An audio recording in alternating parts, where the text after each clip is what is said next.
My name is Charlotte Campbell, and I'm with Chris Gordon on Hellblazer Biz. Good morning, good afternoon, good evening, and good night, wherever you are. Welcome to Hellblazer Biz with me, Chris Gordon. I want you to sit back, tune in, and enjoy another fantastic interview. Don't forget to subscribe, share, and like.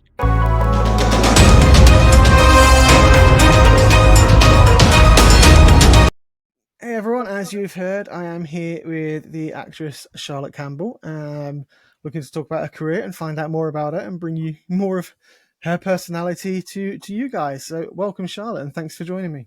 Thank you so much, Chris, for having me on it. It's an absolute pleasure to be here. Excellent. No, I'm glad you accepted. It's great. I'm thankful for our mutual friend Patrick Ryder, who Oh, who I'm so pointed me pleased. out to you and put me in touch. Yeah, I was so pleased you said that. I was going to mention that as well. So, yeah, Patrick Ryder, if you are listening to this, thank you so much. You're probably going to play this on loop. My thank you.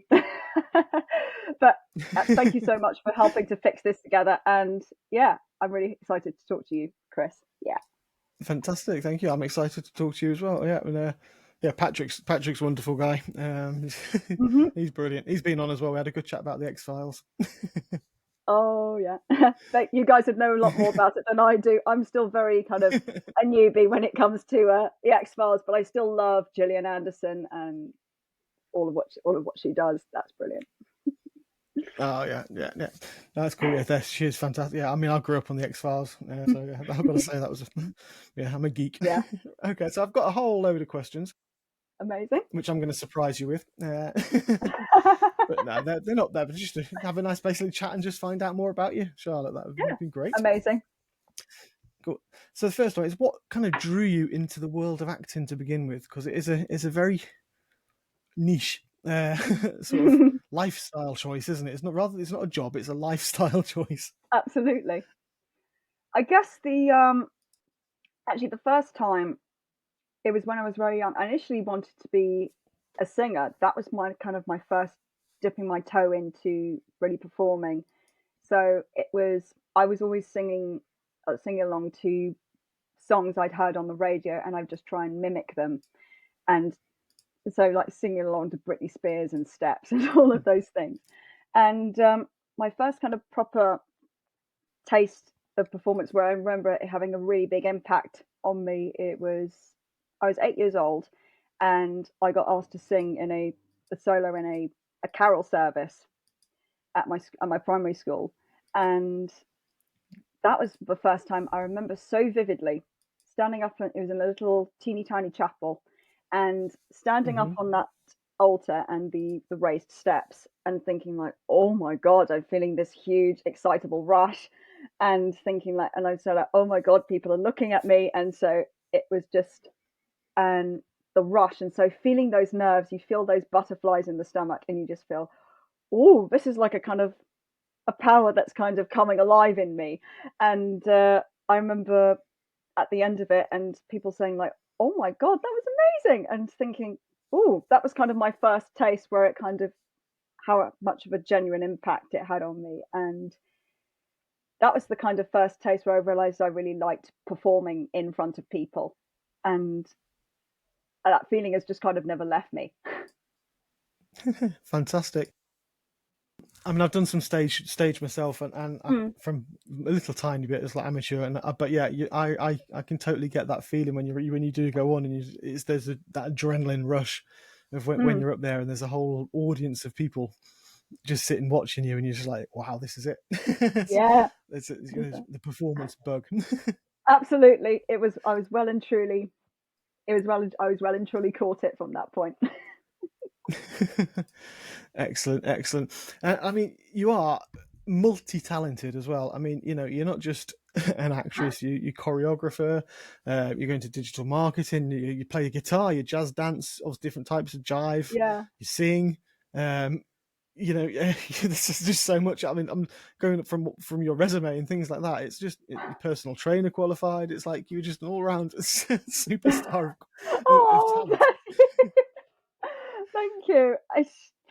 Yeah, I've always been in terms of just performing, and so just like wanting to get so much out of everything. I've never felt like I've wanted to be kind of just go down one particular avenue. But if I find myself feeling Hmm. drawn to something, and particularly like with things like with dancing and even doing, I think there's actually one more thing, doing like aerial hoop. I actually did it a few years ago, and I just thought, oh, I wanted to try and challenge myself, and so it just felt like that feeling of kind of wanting to grow and Hmm. just really kind of expand actually what I'm like actually capable of. And particularly with my acting, so going from doing a lot of stage in the beginning and then doing uh, even like web series on YouTube and independent films, and and even like with all of my other hobbies and doing different styles of dancing, it just felt like I just want to keep digging. I want to keep digging. It's just like it feels like a kind of when you're going on an excavational dig, I just want to keep discovering more and more bones and keep going deeper and deeper and deeper. And yeah. Fantastic. I would have tried aerial hoop, but I think if I got on a hoop, the ceiling would cave in. Hanging off it, the weight of my weight. Just I'd pull it out the Oh, ceiling. oh, bless you. But I mean, I'm that's sure just that won't fantastic. happen. I mean, I've seen people doing the hoop dancing, and it's just so graceful when you see people, swinging Mm, around. It's amazing. It is an amazing hobby. mm, yeah. I'm Cool, definitely excellent. not an expert, but I'm definitely not an expert by any means, but learning the skill of it, and it's just I find that just being able to grow just slowly, and it's just felt Hmm. really, really fun. Oh, very cool. Another thing on your list of things was puppetry, which sparked my interest as well. That Oh you've studied, wow. you've gone into puppetry too. Yeah, that was a weird kind of cosmic alignment that happened over a few things. Hmm. So it's actually the director. She actually was my a drama teacher that I'd had at my secondary school, and she we did I did a lot of Lambda qualifications with her, and so she really really helped me during that. Hmm. And then I got this. I'd found this job that it turned out which I didn't know at the time. I didn't know that she was the one producing it and directing it. And so I went along to the audition and I saw her face and I thought, hold on, I've met you before, but it's just it had been like over 12 years, and I thought I did genuinely think I'd probably never see her again up until I was like 8 and after I was 18, and I thought, hold on, I know you. And she said, yeah, I know you. And she just felt amazing. Initially, um, even though in the first round of auditions, I didn't get it, but actually there was Hmm. a few weeks later, there was a dropout, and then she called me up a few weeks later, and thinking, and so actually I need one who's like kind of who can pass for 25 or kind of 2025, and Yeah. and so and then she took and because I knew. Should I tell you about the what the actual play was? Yeah, yeah, please do. Yeah. Yeah. So it was a play centered on. So this is quite a maybe a triggering subject for anyone who may be listening. I don't know, um, but it was centered on domestic abuse, and Hmm. I'd done also done another play of a similar subject, but it was a completely different play in and of itself, and this was a completely bit of new writing, and Hmm. how we wanted the puppetry to get involved was actually that the boy, who is the puppet called Michael, he witnesses his father being the perpetrator and committing these particular acts of domestic abuse against his mother, and then he absorbs it, and then he ends up being the one who starts abusing his mother as he gets older when he gets into adulthood, and how that starts to rub off on his relationship with his girlfriend who I was playing. But also we were Right. also taking turns with how we operate the puppet, and so it was this Hmm. beautiful wooden carved head, and it had a certain expression, and so it was designed beautifully, and it had a little rod at the back so you could kind of turn his head, and um, you'd be able to hold the hands and you would be able to hold the feet, and they would all be weighted. And that was a Okay. really interesting skill to learn. And the we had a lovely practitioner come in and say how you breathe life into puppets. So even if it's an Hmm. inanimate object, you get the audience to feel that it is a real person, as if it is a living, breathing person. And so he talked a lot about how you, Wow. as the artist who is operating the puppet, how you breathe and you breathe life into it, and how you start to kind of develop the inner life of that character. And so through the Right. atmosphere that you bring and how that starts to translate into the movement, and how these little subtle movements, and then and people really were drawn to the puppet. And so because it was something, it was so innocent and something that you could, almost like a blank canvas, which I thought was just like a really nice metaphor, that this child who's Hmm. absorbing everything, and but then it's being absorbed by the intentions of the actors who are operating it. And I thought that was just really, really cool. That was in 2018 that happened, and oh my god, that Oh, was one of okay. the most interesting. And we ended up doing it as part of a partnership for domestic abuse in the area that we were Hmm. performing it in. And yeah, that was definitely one of the most unique um, All right. theatre experiences I've ever done. And puppetry, I never thought I'd be able to do it, but I'm so glad I did. No, that sounds great. It's different to what I was thinking of the puppetry, obviously, but no, it sounds like it, especially for someone like you say, to hone your skills and be able to, to have to learn a new way of Mm, using your emotions and your movements and what you're mm, expressing through an inanimate object, which is of a puppet. mm, It's definitely a great skill to obviously to learn and then take forward, and it obviously it'll hone your skills, your own acting skills, and give you something to mm. develop yourself with as well. And Absolutely. especially in that theme, I like you're right, that the blank canvas of a child and then a puppet. That's a that's a very good Yeah. imagery to have. Mhm. On a touching Thank you. subject, a very touchy subject, Yeah. obviously. Mm, Yeah, cool. absolutely. So, how do you approach building a character from scratch? Ooh. So the first step is always I go through the script, and Hmm. I guess it was kind of I remember there was a inside the actor studio interview with Al Pacino, and I used to just binge watch them so much and see their different approaches. And there was something that Al Pacino said when he got the script of The Godfather, that when you read the script, you get an impression. And so, what is that kind of impression of the character? And so, what did the other people say about them, how they view them, and also how they view themselves? And so, I think it's kind of the emotional life is kind of my first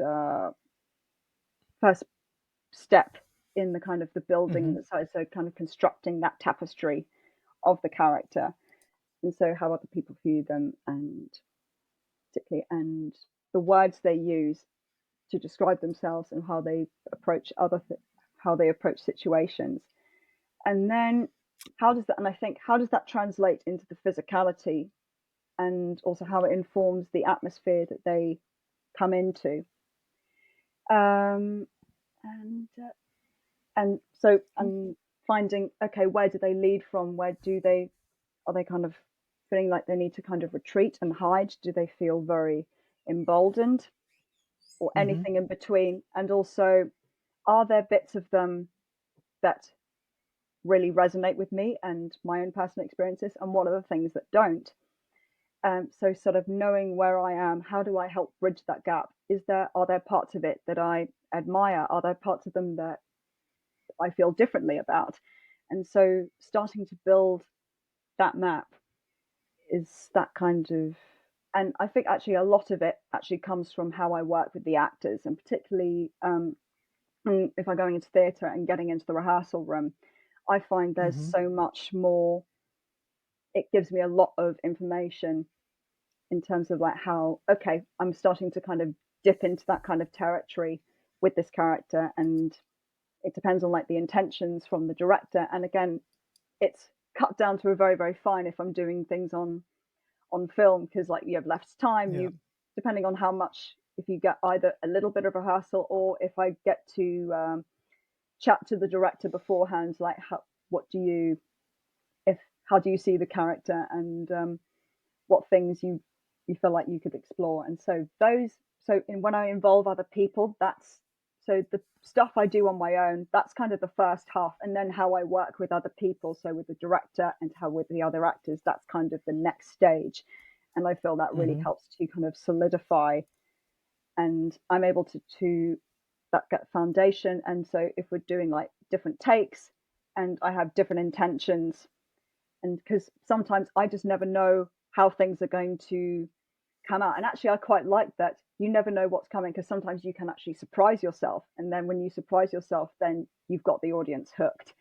And so Yeah. rather than having everything too planned out, it can sometimes stifle the creative. Of course, like knowing the lines, you know the blocking, you need to move at this Hmm. point at this particular stage. But those are the kind of parameters that allow, apart from those kind of parameters, it just, how you get there, it's kind of up to you. Again, there may be the director that may have some ideas. Why don't you try it this way? So, or try it that way. But, and that's another parameter. And how you get there, or how you get to those places. And sometimes you surprise yourself with how you certain emotions come that you didn't expect. Oh, it came that strongly. And so, while your thoughts are going at a million miles an hour while you're doing the words. But I find it, Yeah. that is my whole overall process. I know it's very, very long winded, the way I No, it's described it. great. No, it's great. I was actually looking because you probably covered about 3 questions in that one, Oh, so, good. which was great. It's great. It's perfect. So I was going to steer around that area anyway. Mm, It's very interesting to listen to and to understand. That's what I love, you being able to understand how different people approach different things. mm. One thing you touched on there is obviously being able to understand your fellow cast. So how do you find building those on-screen or on-stage chemistry with your co-stars? We kind of touched on it there with the way you develop your own character. Um, So how do you build that kind of chemistry with them? I think if it's particularly with people who I've never met before, and it's just like this is the first time, um, if I always found it quite interesting. Sometimes directors, uh, they're actually very, very intentional about like when you do certain scenes.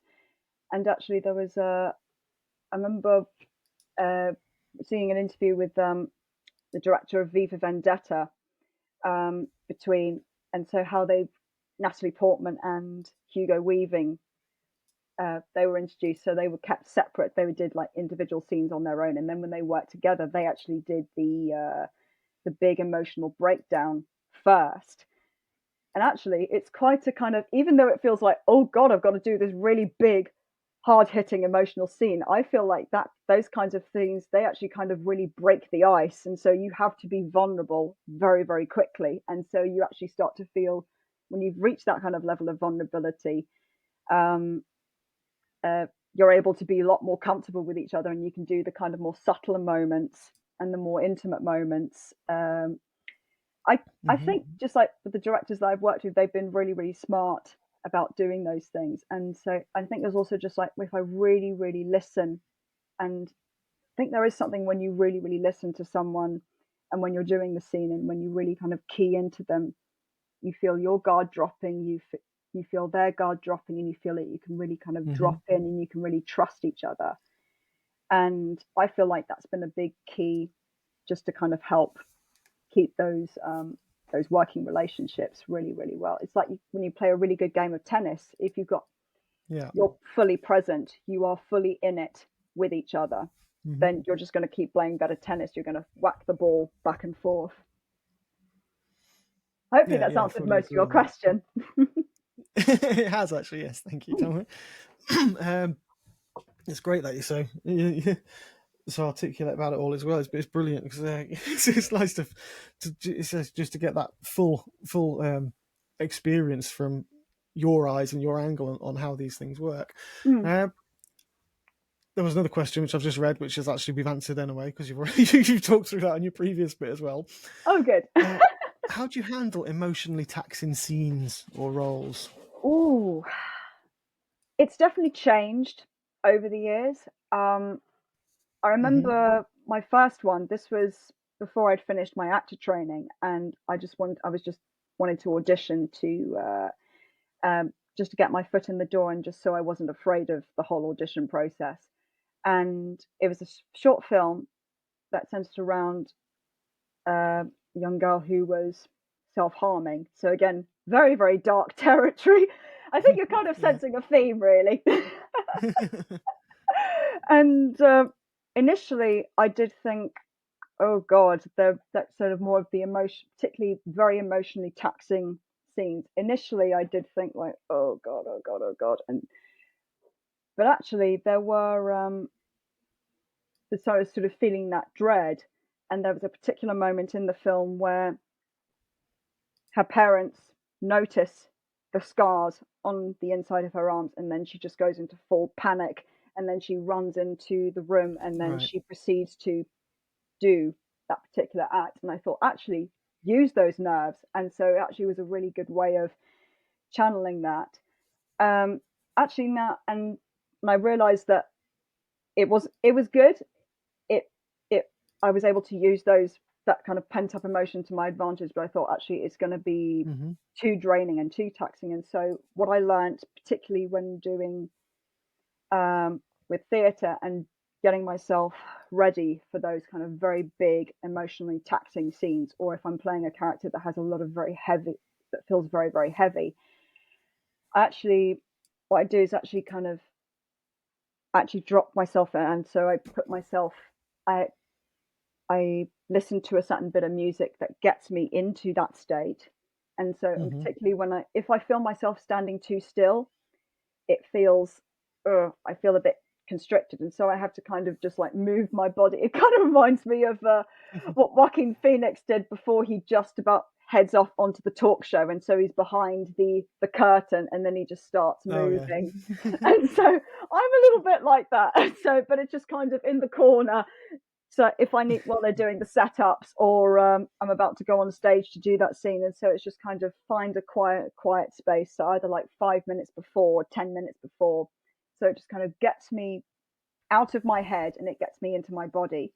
And so when I feel like Mm. I'm in my body, and if I'm as relaxed as I can be in my body, and then that's the kind of preparation for me. And then I just think, relax, and then when the scene starts or when action rolls, and when I have to go on stage, and so for my cue, then I have to put my attention. Even though I've created that atmosphere, I can't be fully into it, because otherwise I'm not going to pay attention Yeah. to the other person. So I've created that atmosphere, Okay.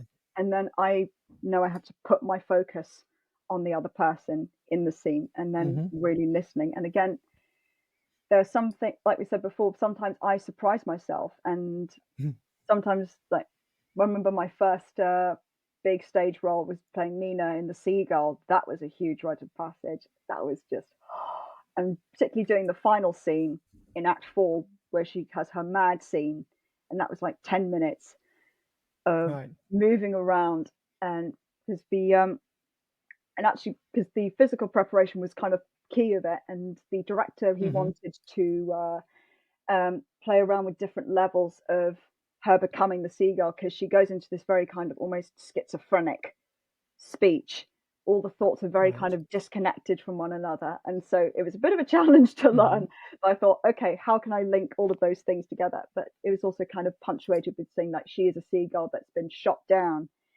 And so you play around with the different levels of physicality. And then I looked at a lot of seagull behavior. I going into did a lot of animal work, and I realized actually seagulls, they are extremely territorial, and particularly when they are threatened, they can be super aggressive. And a Yeah. lot of that was kind of playing into the part of it, but also, so she is at that point, she is somewhat in her own world, but at the same time, she's still scanning her surroundings. And so when Constantine gets too close, she gets to go, no, I just want to pull away. And again, it depends on what the role requires. But if I can make myself feel, get myself into that space where bringing the atmosphere of what the scene requires Hmm. beforehand, and then put my attention on the other person, and with any other parameters that the director has given me, then that's the way I can kind of calmly move through those, and without feeling like I'm overtaxing and feeling like, rather than like obsessing about it all day and thinking like, oh my god, oh my god, oh my god, which I did used to do. And but again, like it's just comes from a lot of experience, and when you feel like you can actually Hmm. trust yourself, you can trust your own body as your instrument. And sometimes you may have a completely different feeling than what you initially intended, and so that's why I try and leave intentions at the door. And so, like, okay, let's just see if I try it in this direction. If I try it in this direction, you never know what may happen. And sometimes you get those lovely moments where you really didn't see it coming, and they become like lightning in the bottle moments. And people's like, oh my God, if we come out at the end of a theatre run, it would be like, oh, that moment when you did this, oh my God, that really affected me. And you're like, oh, wow. So you never know how Yeah. people responded. But I think if you are really fully present with Hmm. what you are creating and also what you and the other actor are creating, then sometimes, even if it works, but at least you gave it a shot. And Yeah. but even when it, and also when it works, people know. And so when it just like, and if it's captured on film, then it's like, right, we got that little bit, we got that take. Hmm. And so Hmm. they're able to catch everything. And Brilliant. yeah, it's Cool. brilliant. Fantastic. So do you prefer stage or screen? Or is it, is there no Oh. real, it's a difficult one. It's a very Oh my difficult God, one. it's a very tough one for me. Ah, um, both of them, they definitely have their pros. Um, Hmm. so, like with stage, it really is. It feels it's kind of, it's like, I feel like it's kind of, I feel like I'm using a lot of sports analogies. But it's like stage, it's like you are preparing to run a marathon, Hmm. whereas in film, you have those shorter bursts. So it feels like you're either running a 200 or 400-meter sprint. And so everything gets very, very broken up. And Right. so um, I guess if I know that, like, I always like going between the two of them, but I know that I have to be in a completely different, um, just artistic mindset. And so that Hmm. I'm doing it for like 2 hours, or in rehearsal. Sometimes there is a little bit of stop and start when you're going between scenes and doing all of the technical stuff. It is knowing how to really pace yourself, um, uh, when you're doing that full arc all in one night or in one afternoon with the matinees. Um, and particularly with That's it. film, you knowing that particularly when you get to the kind of the close-up stage where it's very, very concentrated and you're catching everything, and you really can let your micro expressions do all of the talking, as opposed to on stage, again, depending on like how big the venue is, you can either go really small or you have to be really big if it's like a really it's like a 500 seat venue. And so again, those variables, they kind of have an impact. But on film, I do like those little subtle expressions, in that they have been captured. And Hmm. depending on like how the directors work with, and so like, sometimes you have two cameras on both people, and it's just nothing gets Yeah. lost. And so it's just, it's like choosing between my own children. That's It's great. just like I can't really answer. I It's can't. good. And so in truth, I can't really It's a give a, hard question. It's a hard question yeah, to ask, isn't it? 'Cause to absolutely, answer because yeah, there is no. It's hard to choose a preference, but I mean, yeah, stage on the theatre, like you said, you've got that. Everything's got to be right on the night. If you get it wrong, there's everyone sees you've got it wrong, and you just got to pick it up and carry on. With yeah, film, I guess they can quickly cut and stuff. I did a short film. I was mm, in a I was an ex. I'll say I was a featured extra actually, because I only went in, and I was an office manager, so I had a couple of lines, speaking mm, lines and stuff like that, which was fun, which was great. But I saw the difference because I'd only done a bit of theatre in school mm, and university and stuff afterwards, and then to suddenly do it on screen, which I've been admiring for so long, Mm. to find out how long it takes. I was sat there for 12 hours pretty much for about for Yeah. literally a scene that took 5 minutes to film. But I Mm. had to wait for the full 12 hours. Just sat there watching. Yeah. But I was fascinated. I was watching it, and I had to lie Yeah. on a cold, hard concrete floor because my Oh. character got a nasty ending. Well, actually, no, it was an Oh. ending he deserved. I'm not going to tell you what kind of character it was, but it was No spoilers. it was the ending he deserved to have got. Yeah, Mm. it's part of a again. That would trigger a lot of people if for what it was. But yeah, I was ended Mm. up in a very nasty situation. But Yeah. because they were having to get the camera, they were losing camera light and stuff. Yeah. And it shot my admiration for actors so much more Mm. because Mm. the patience and then the dedication. Because I say Absolutely. it was cold on the floor and it hurt having to lie in a certain position for I was there for a good 35 minutes while they got Mm. the different camera angles.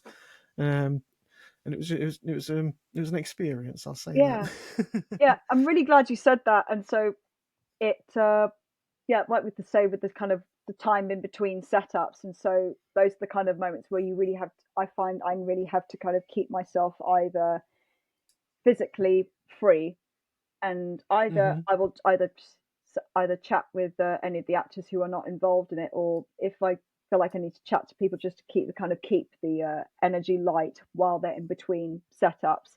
Again, like if they are busy doing other things, then I'm not going to try and involve uh, take away from the very important job they have to do, because the crews, they work their work ethic is like nothing else, and so I think they Yeah. don't get nearly enough credit sometimes. And even though you have the actors who are the ones being seen on the camera, and but with the grips, the sound guys, the engineers, everyone who is responsible for all the cameras, all the crew, they have a really tough job to do. And so all I can do is try and help make their job easier. And when I know that I am ready, so when it's time to shoot something, I know I have to be on the ball, and we know we only get like a certain amount of takes before either the light goes or certain conditions fall out. So right, we need to move on. And so it's just, and that's why listening to things like music just to kind of really bring me back in. And so like if it's like 1 or 2 minutes before, and yes, there is that time pressure, but I feel if I can be as relaxed as possible and really um, hone in on the other actor, that really Mm. helps me. And again, it just makes their job a lot easier. And it is a real film is a real team effort. It is, and because Yeah. it is such a director's medium, and so the crew have to work so closely with the director with what they want. And whereas Oh yeah, definitely, definitely. theatre, And that I yeah, sorry, yeah, were you going to say, no, or do you want me oh to no, carry on, continue? carry on. It's fine. Whereas No, no, please continue. and so like with theatre is very much more of an actor's medium, even though you do get notes at the end of it from the director.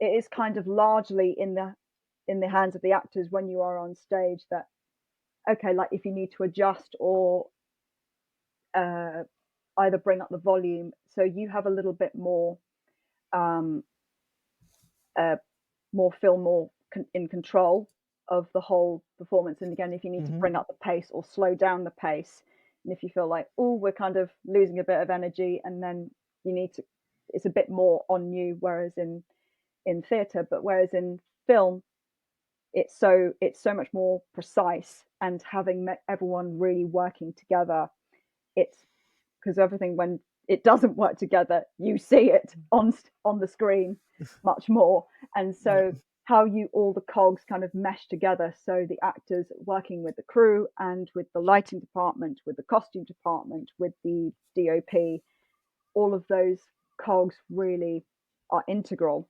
And if I can make other people who are working on the film their job that little bit easier, then I know that okay, yeah, we can move on, and so just help that process run smoother, because it is very long sometimes with those 10 or 12-hour days. And so how can I be a problem solver in this when I'm working with all these Hmm. talented people? That's a big key, I feel, for me. Cool. Excellent, excellent. And you're right, 'cause as an actor, you might be 10 to 12 days, but then that crew might be 15 to 16 hours because there's Absolutely. before setting it up and then taking it down afterwards as well. Hmm. definitely. I remember a lovely story. I think it was John Candy talking. Well, it wasn't John. It was a story about John Candy, Mm, about how respecting the crews and stuff. And obviously, someone as big, famously big as he was, it was great.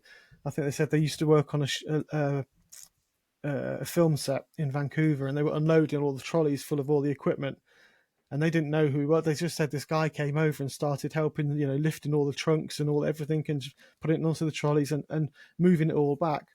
And they just thought he was another groupie, but they were thankful for his help. And then all of a sudden, someone mm, came in, Mr. Candy, you're due to film now. Can you come in, please? And mm, he just like, oh, sorry, yeah. And I was just helping the lads out, to get load up. And he just, knuckled down, and he was so, what's the word, humble as well. mm, He's one of the, at the time he was one of the most famous people, and in the going. And then he was just there, sleeves rolled up, just humping all the equipment in to help all the the grips and the camera operators and stuff get all their equipment in. Just thought that was a mm. nice story, a lovely little anecdote, which Yeah, kind of fits. mm, Cool. absolutely. A couple of questions left for you before you go. Is Are there any actors you are particularly admire or draw inspiration from? Oh, this is this kind of goes back to like really big influences that Hmm. really wanted to get me down the kind of acting that I Yeah, really like the admired. Pacino thing with the. Yeah. Oh, yeah. So I've always go back to watching him in The Godfather. That's just a kind of um, a big masterclass, and but also with all of the other actors like Robert Duvall, Jimmy Caan, Marlon Brando, and even Diane Keaton as well. And practically Hmm. everybody in that film was perfectly drawn, was perfectly cast. Not one of them feels out of place, and it just feels they are all working so well together. They understand their roles so perfectly and how they work together. But I remember I was 14, 15, and Hmm. seeing Meryl Streep for the first time. Because up to that point, Right. I'm a child of the 90s and early 2000s, so I had never seen Kramer versus Kramer or Sophie's Choice or any of her big, or even Out of Africa, Hmm. all of those bigger roles. And so my Yeah. first introduction with her was Devil Wears Prada with Anne Hathaway, and I of course loved Anne Hathaway. I just thought she was amazing, but I remember not being able to take my eyes off of Meryl Streep when she was on screen, and it was a comedy, Hmm. but it was just there's something about her, and I just thought, what is this? And even though Yeah. in those really tougher moments where you feel like she is the full-on villain, but at the same time later on in Paris when she has no makeup on, she's in the dressing robe and she's like kind of completely more exposed and vulnerable, and you just think, oh wow. Hmm. And that was a huge, just in terms of influence. Mm. And actually, the next one, so I was a major superhero fan, particularly of the DC. And unfortunately, is an actor who's no longer with us. It was Heath Ledger in The Dark Knight. That was a huge. I remember seeing That was that phenomenal, wasn't it? oh my God, I remember seeing that at 17 years old when it came out. And I remember thinking, not only was he at times had very, very dark, very black humor, but at the same time, Hmm. you find yourself uncomfortably laughing, but at the same time, you had no idea what he was going to do, and so there was this chaotic energy and this presence Yeah. that he would bring, and I just thought, oh my God, I was just literally pinned to my seat watching it and just thinking like I had never seen a performance like that, and so that was a huge impact. And then having those Mm. influences in the back of my mind, it really helped me make choices of the kind of acting that I wanted to do. And so not being afraid to take Okay. risks and not being afraid to be Yeah. extremely emotional, but still being really understood. So going to those kind of extreme emotions, those kinds of things, they didn't really frighten me. But at the same time, knowing how to play with the subtlety, and particularly on film, where you can really Hmm. there's little shifts in someone. And yeah, those have been the Yeah. kinds of performances that have had a huge impact on me. Also, I think Right. modern examples, Claire Foy in The Crown. I just thought the Hmm. work she did, even though her voice was extremely different to the Queen compared to how she talks in real life, and the gestures and the mannerisms and the emotional life she brought. Even though it looked like she did very, very little, but you could read everything on her face. Yeah. You could every little flicker, every slight micro expression, and yeah, I was just thoroughly impressed. And so that's one of the more modern examples Yeah. All right. of performances that have had a huge impact on it. So Claire Foy, I love you if you're watching this. Oh, I would love it if she did. That's great to hear. I mean, Heath Ledger, you're right. I mean, he blew me away with that. I could watch that performance over and over again. And when he's walking away, I didn't realize, obviously, when he's walking away from the hospital, isn't he? You know, was in the nurse's uniform. Oh, that was all ad-libbed because it didn't. He was supposed to do something. It didn't work. yeah. And then he just stayed in character. And he's just like, I love that. I'm so glad you brought that up. It's just if things like go wrong, but the fact that he was still, that some of the explosives didn't set off properly. So, and it was just like, please just get completely encountered. Again, it's this beautiful thing of black humor, and it just felt so completely in character. And he's just like, just smashing the detonator, and then eventually the other charges went off, and so he was just like, right, let's go, get into the bus. And oh my god, yeah, sometimes it's those lightning in the bottle moments that sometimes you don't see coming. And I guess kind of in a similar way with Django Unchained, where Leonardo DiCaprio's character knows that he's being played by Christoph Waltz's character, and then he just smashes his fist into the table, and then of course he breaks the glass, and you see the shock on all of the actors' faces, like, oh my god, what the hell happened? And you just sit, and how you still got the hand completely bloodied, and then he puts it over Kerry Washington's face, and you just see the shock and horror, and just think like, oh my god, what the hell? And it just works so well. And then I love that when it yelled cut, everyone applauded. At that, though. It's like, right, attend to his hand, get it bandaged, and try and move on to something. Well, don't wipe blood over someone's face. Yeah, no, it's just brilliant. I think Heath Ledger he had those little mimics with his mouth. He was just like, his little flick of the tongues and yeah. Like, do you know how I got these scars? Oh my god, I could quote that till day in and day out. And I think it's so interesting that there's one scene where he's talking to Harvey Dent in the hospital room. This is I'm like a dog chasing cars. I wouldn't know what to do with one if I caught it. And so it's that kind of slight. There's a little hint of the animal in it, and so it's like a kind of a dog that's licking its lips, and so almost like a kind of, I guess, almost like a kind of a Rottweiler in a way. That's kind of my impression. I feel like there's a little bit of a kind of dog energy to it, and so I thought that was just a really interesting touch. Even though it's laid out in the script, I think that might have been a deliberate choice to with the tongue in. So I don't know if you can pick it up on my microphone. And it's just it just feels, there's something, it feels unsettling, and where you have that kind of animalistic, and so because you never quite know what an animal is thinking, and the intentions, and so I think that kind of maybe adds to the whole mystery, and the unsettling, like you don't know how they're going to respond, and I think that's just what makes him more terrifying. You didn't know if he was going to laugh at you, tell a joke. Complete psycho. Yeah, either you didn't know he was going to tell you a joke, or who was going to slit your throat.